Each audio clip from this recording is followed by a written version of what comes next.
Hi, my name is Jeanette, and I want to thank you for joining me on the channel Jane Reads. So today we are doing the Nativity Book Tag. Now I know this is going up after Christmas, but I was tagged by Lovely Day with Holly to do this tag, but I had already had all my Bookmas videos planned out up to the 25th. So this video is going to go for the 26th. So it is the Nativity Book Tag. From what I understand, it was created by Lou at Christian Faith and Fiction with the help of a few other booktubers, and I think Holly was one of those people as well that helped come up with some of the prompts. But Holly is the one that tagged me, so I will link both those videos in the description below and you can go and watch their videos. So because it's the Nativity Book Tag, I thought, well, I'll show you just a couple Nativity sets. Not really sets, but that we have. So this is a Nativity card that just kind of stands up like that, right? So we were given this probably 4 years ago, maybe 5 years ago, from my aunt and uncle that live in England.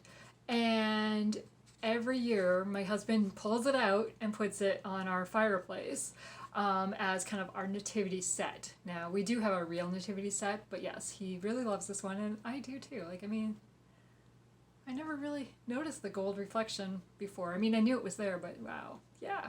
And then so it's signed on the back from them. So yeah, I wish we had written what year it was, but it doesn't say anywhere. But yes. Then the other nativity that we have is this snow globe. So, oh, maybe I shouldn't have shaken it. So it's just Mary and Joseph, and it's really reflecting bad. So you will have seen it in my Bookmas intro videos. This one was given to me by one of my work supervisors, and yeah, I just absolutely love it. It does play music. Does play music. There's the winder, but I'm not going to. So I just, for my Christmas decoration, I just have it sitting on my bookshelves. Okay, so I wrote down all the questions, and some of my answers, and some I'm just gonna go off the top of my head. I've thought about this and thought about this, and I'm like, oh, I don't know, but I'm like, okay, I'm tired of thinking about it, let's just film it and see what happens. So that's what we're doing. So the first prompt is the Angel Gabriel, a story that shares the good news of salvation. So the first book that came to mind for me was Kept by Sally Bradley. This is set in Chicago. I read it this past September. It was my second time reading it. And it follows Mishka, who is not living a Christian lifestyle. She is involved with a married man and just not making great choices for herself and not happy with life. She doesn't know Christ, whatever. And then her neighbor moves in, Dylan and his brother, and Dylan is a youth pastor at his church, and his brother is engaged to Tracy. And so she meets them through just various events in the apartment building. Like, they run into each other in the hallway, such things like that. And Tracy ends up befriending Mishka and leads her to Christ and shows her that what Christ is all about, and that Mishka doesn't feel like she can accept Christ's forgiveness because she's done so many bad things. I really love the story, and Tracy gets hurt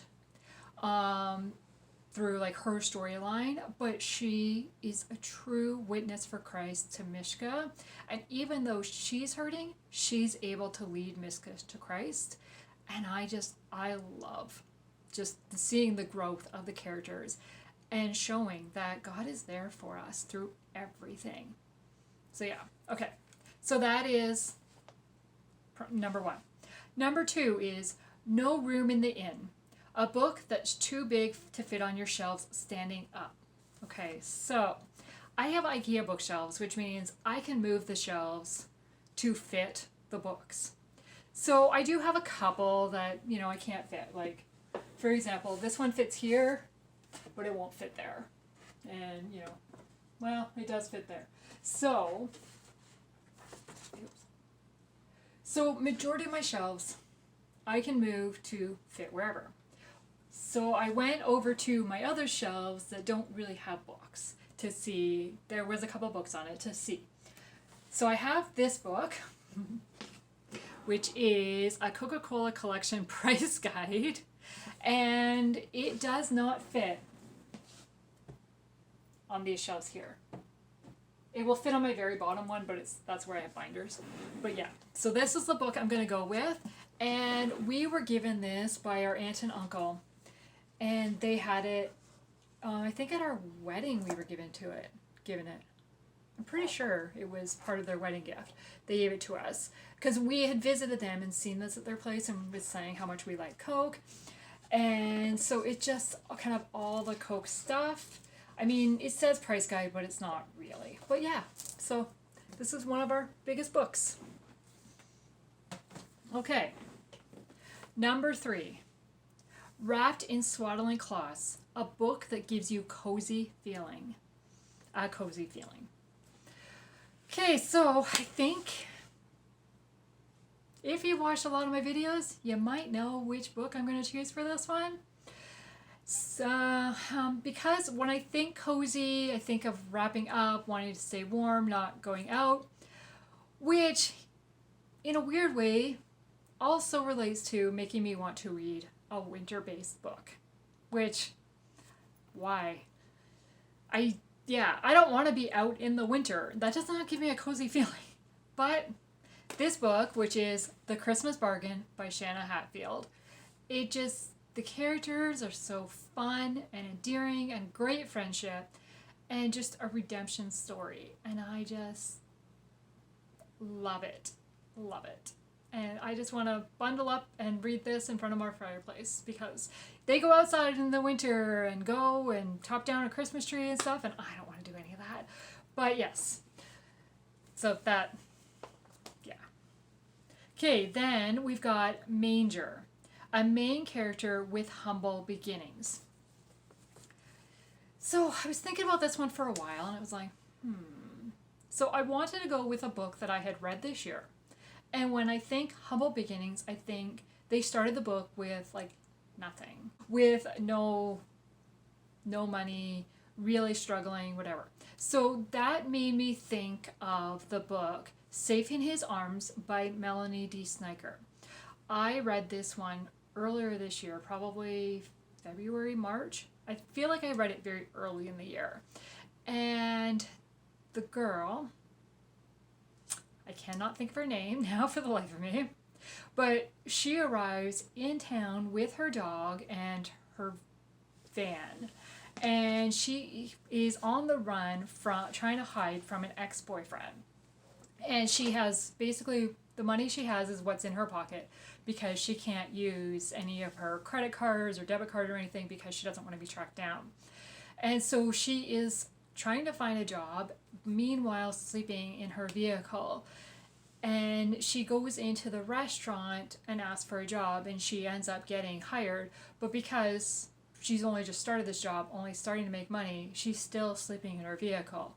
And just over the course of the story, we follow her, kind of get to know a group of friends and find a place to live and get to know people and find romance and protection from that ex-boyfriend. And I just felt for her so much. And she starts out the book with pretty much nothing. She's got her vehicle and her dog, and that's it. And so to me, that's humble beginnings. Okay, number 5 is The Heavenly Hosts Singing, a book with a musical theme. This one I really struggled with because I don't know. I don't remember books that have a lot of music in, or I'm not drawn to those books. The first book that I thought of was A Distant Melody by Sarah Sundin because it's got the word melody in the title, but it doesn't really have a musical theme. So that one didn't really work.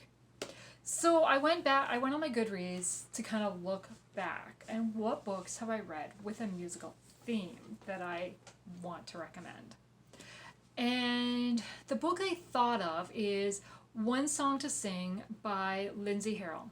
I read this one back 2017, 2018, and the main character is a girl musician who has just moved to Nashville and trying to break out in a music career.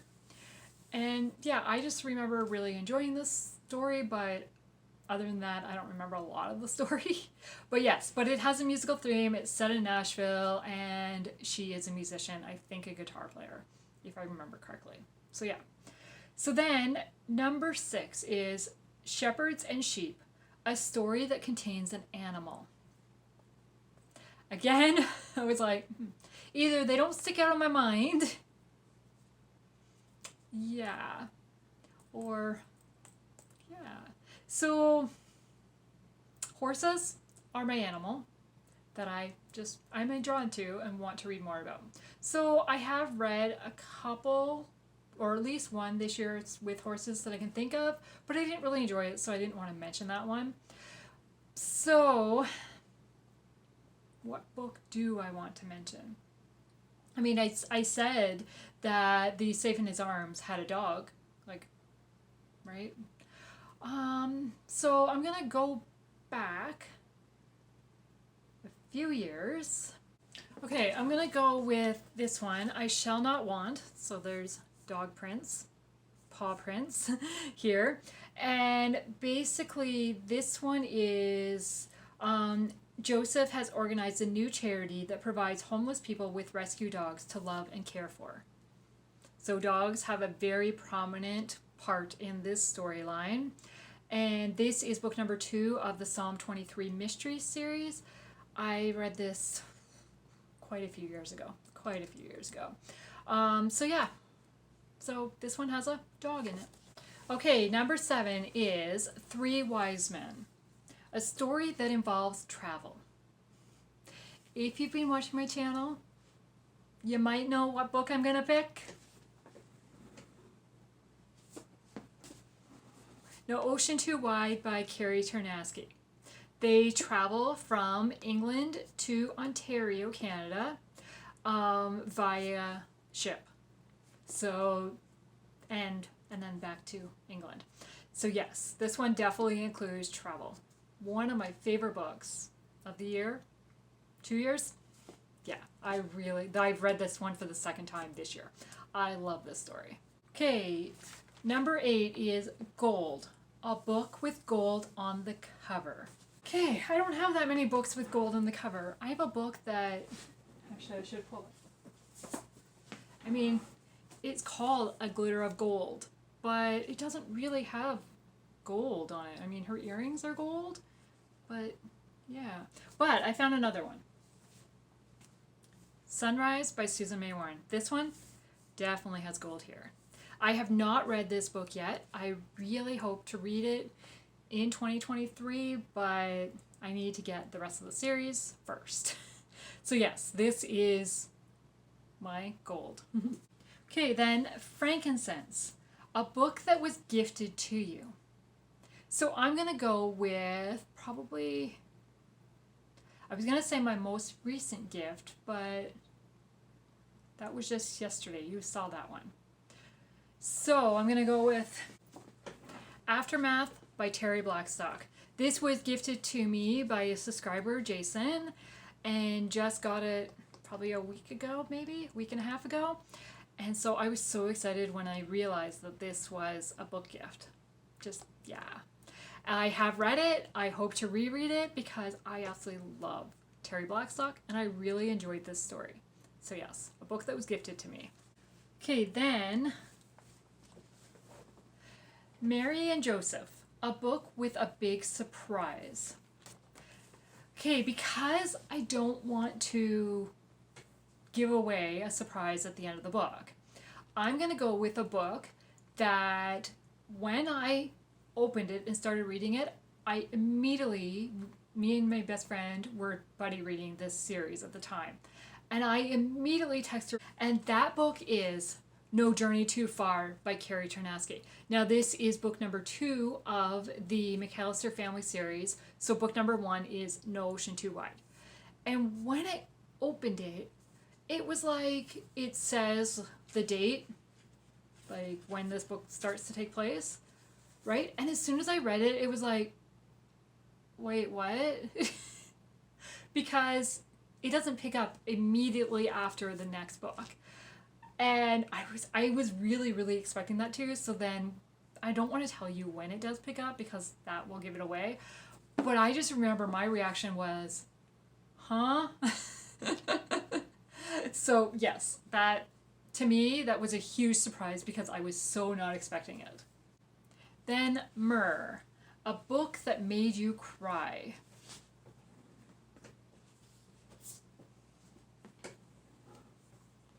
Until Leaves Fall in Paris by Sarah Sundin. There is a particular scene in here that I was like, no, that cannot happen. No. And I was on the verge of tears because I was so invested in the characters and I can't lose one of them. Like, it was just, yeah. I was definitely on the verge of tears. Another book that I read was, oh, what's it called? Oh my gosh, I just read it. Oh, It Had to Be You. Wow. I just read it and I've already forgot the name of it.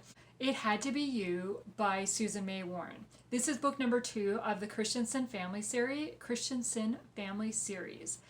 And there is an incident going on with kind of the secondary character storyline with a little girl in the hospital.